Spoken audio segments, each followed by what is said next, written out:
Bom, pessoal, dando prosseguimento aos nossos exercícios, nós vamos fazer agora um exercício sobre propriedades da matéria. A tabela abaixo apresenta os valores de algumas propriedades físicas de 3 substâncias. Nesse caso, você pode observar aí a tabela, que são as substâncias álcool, acetona e naftalina, com suas temperaturas de fusão, de ebulição e densidade. Então, analisando-se os dados contidos na tabela, é correto afirmar-se que... Então, nós vamos julgar uma a uma as alternativas, de baixo para cima, e vamos escolher a correta. Nesse caso, a partir da letra L, fala a naftalina, a temperatura ambiente, fica boiando na superfície da água. Sei que não é um termo muito interessante esse boiando, mas vamos já prosseguimento. Nesse caso, o parâmetro-chave que vai fazer com que a gente analise esse comportamento é a densidade. No caso, a densidade da naftalina, ele fala aqui que é 1,145. Ou seja, não sei se vocês lembram, mas a densidade da água, a temperatura de 25 graus Celsius aproximadamente, é 1 grama por centímetro cúbico. Então, nesse caso, a densidade da naftalina é maior do que a água. Então, a partir dessa demonstração, a gente pode ver. Se a densidade desse objeto for menor que o do líquido, se a densidade dele for menor, ele vai tender a ficar na superfície, boiando, como a questão fala. Já se a densidade se aproximar muito da do líquido, ele vai ficar no seu interior. Essa parte não vai ficar nem na parte superior nem na parte inferior. Já ao contrário, se a densidade do sólido, nesse caso dessa esferazinha, for muito maior do que do líquido, então ela tende a depositar no fundo. Então, nesse caso, como a densidade é maior do que a da água, a densidade da naftalina, ela vai tender a se depositar no fundo do recipiente, no caso, não vai ficar na superfície.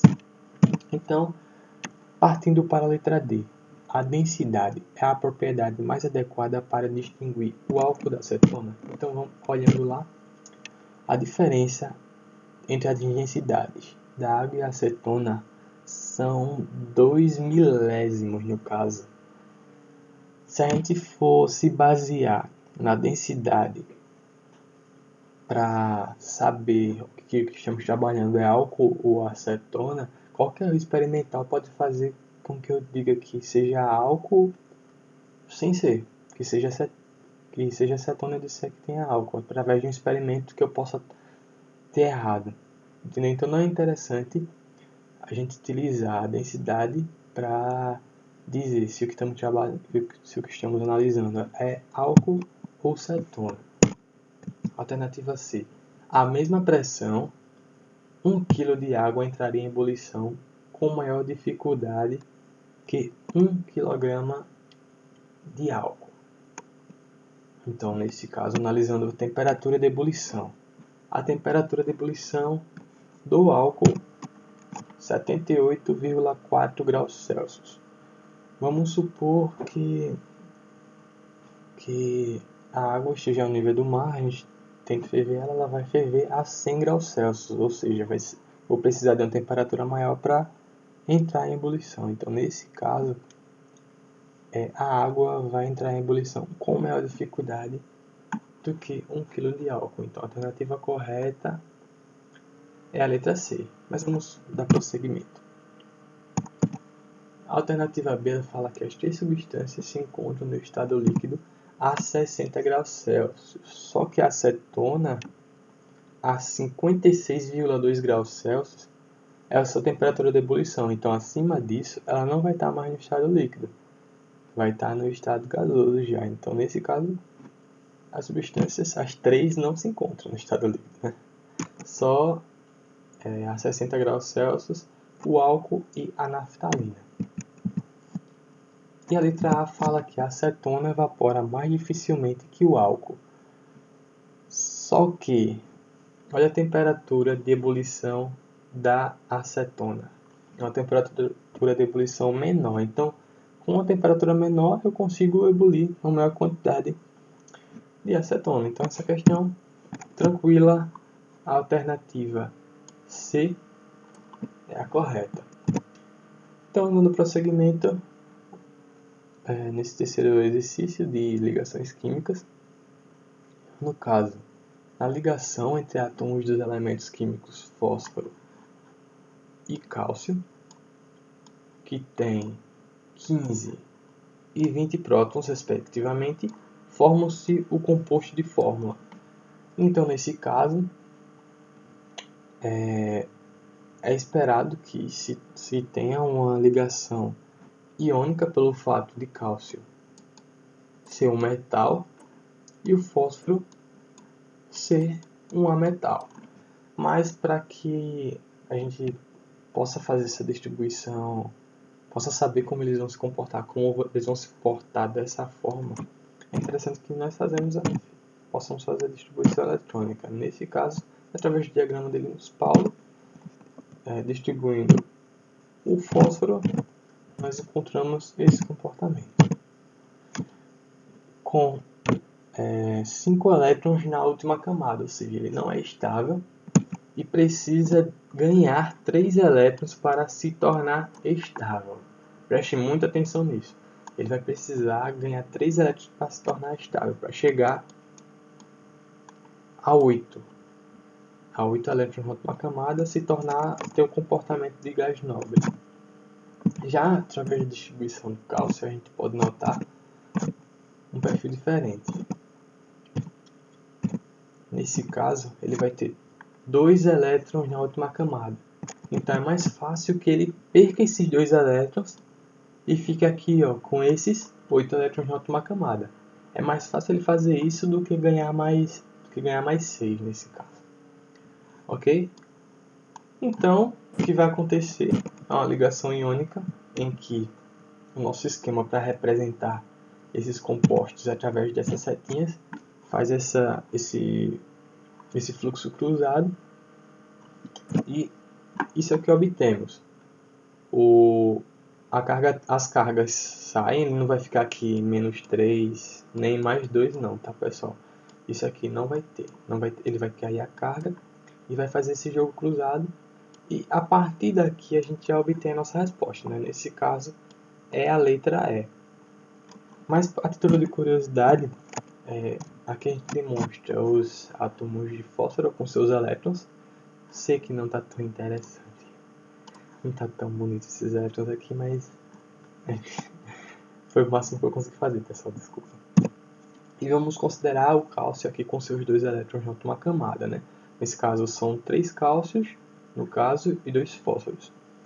Então, o que acontece é a doação de elétrons, a interação eletrônica entre cálcio e fósforo, não através de compartilhamento, né, mas através da doação desses elétrons e para ambos ficarem estáveis. Então, um tem vontade de receber elétrons e o outro tem vontade de doar elétrons. E quando a gente analisa, todos ficarão com 8 elétrons. 1, 2, 3, 4, 5. Nesse caso eu coloquei 6 elétrons aqui para o fósforo, mas no caso eles seriam 5, tá pessoal? E mais 3 que ele está recebendo do cálcio, ficaria 8. A mesma coisa desse lado. Qualquer dúvida pode deixar nos comentários. O último exercício, muito interessante também, que geralmente os estudantes erram, em 100 gramas de alumínio, quantos átomos desse elemento estão presentes? Então ele dá a massa molar do alumínio, que é 27 gramas por mol, e diz que um mol tem 6,02 vezes 10 a 23 átomos. Então, a gente anota primeiro as informações que nós temos, né? Nesse caso, ele falou que como a massa do alumínio é 27 gramas por mol, então 1 mol de alumínio vai ter 27 gramas. Isso aí ele deu na questão. E no caso, ele quer inicialmente é interessante saber o número de mols que tem em 100 gramas. Então a gente passa para a forma de equação, pode ver que aqui está o mesmo perfil, né? 1 mol, x. Eu só rearranjei, tá pessoal? E quando a gente faz mesmo pelos extremos, 1 vezes 100, 100, x vezes 27, 27x. 27 está multiplicando, ele vai passar dividindo. Nesse caso, efetuando essa divisão, que eu peço que vocês façam na mão em casa, nós encontramos o valor de 3,70 mol. Só que ele não pede isso aí, ele quer saber o número de átomos. Mas só que ele deu uma informação interessante aqui. 1 mol tem 6,02 vezes 10 é 23 átomos. Então, nesse caso, posso fazer outra regrinha de 3, em que ele diz que eu sei que 1 mol tem exatamente esse valor de átomos, só que eu tenho 3,7 mol. Nesse caso vai ser igual a um valor y. Passando esse esquema para a forma de equação, eu vou ter esse comportamento. Fazendo mesmo pelos extremos, no caso, y vezes 1 vai encontrar o mesmo valor de y.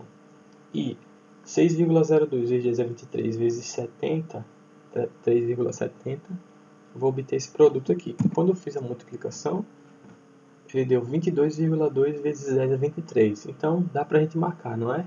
Só que nas alternativas não tem 22,2 vezes 10 a 23 átomos. Quer dizer que eu estou errado?